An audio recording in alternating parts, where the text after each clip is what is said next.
प्रकल्पग्रस्तांसाठी दिलासादायक निर्णय. प्रमाणपत्र हस्तांतरणाची 6 महिन्यांची जाचक अट शिथिल. मुंबई राज्यातील सिंचन, वीज आणि इतर विकास प्रकल्पांमुळे विस्थापित झालेल्या प्रकल्पग्रस्तांसाठी राज्य सरकारने एक महत्त्वपूर्ण निर्णय घेतला आहे. प्रकल्पग्रस्त प्रमाणपत्र एका वारसाकडून दुसऱ्या वारसाकडे हस्तांतरित करण्यासाठी असलेली 6 महिन्यांची जाचक कालमर्यादा आता शिथिल करण्यात आली आहे. महाराष्ट्र शासनाच्या महसूल व वन विभागाने 25 फेब्रुवारी 2025 रोजी यासंदर्भातील शासन निर्णय निर्गमित केला. या निर्णयामुळे प्रकल्पग्रस्त कुटुंबातील पात्र वारसदारांना शासकीय नोकरी मिळवण्याचा मार्ग आता सुकर झाला आहे.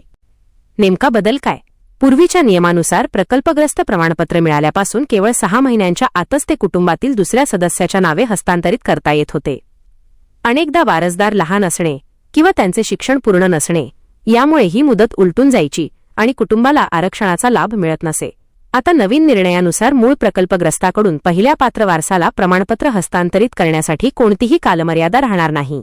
मात्र त्यानंतर दुसऱ्यांदा हस्तांतरण करायचे असल्यास 6 महिन्यांची अट लागू राहील. नोकरीच्या संधी वाढणार. प्रकल्पग्रस्तांना शासकीय सेवेतील गट क आणि गट ड मधील पदांवर 5% आरक्षण असते. वयोमर्यादा किंवा शैक्षणिक पात्रतेअभावी अनेक प्रकल्पग्रस्त या संधीला मुकत होते.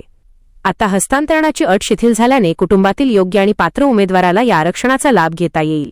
हा शासन निर्णय महाराष्ट्र शासनाच्या अधिकृत संकेतस्थळावर उपलब्ध करण्यात आला असून यामुळे हजारो प्रकल्पग्रस्त कुटुंबांना मोठा दिलासा मिळाला आहे. मित्रांनो, व्हिडिओमधील शासन निर्णय किंवा परिपत्रक आपणास हवे असेल तर कृपया आमचे शासन निर्णय व परिपत्रक हे फेसबुक पेज सबस्क्राईब करा. त्यानंतर सबस्क्राईब केल्याचा स्क्रीनशॉट 7588152456 या क्रमांकावर व्हॉट्सॲप करा. आपल्याला हवा असलेला शासन निर्णय किंवा परिपत्रक व्हॉट्सॲपवर पाठवले जाईल. लक्षात ठेवा, शासन निर्णय व परिपत्रक मिळवण्यासाठी फेसबुक पेज सबस्क्राईब करणे आवश्यक आहे.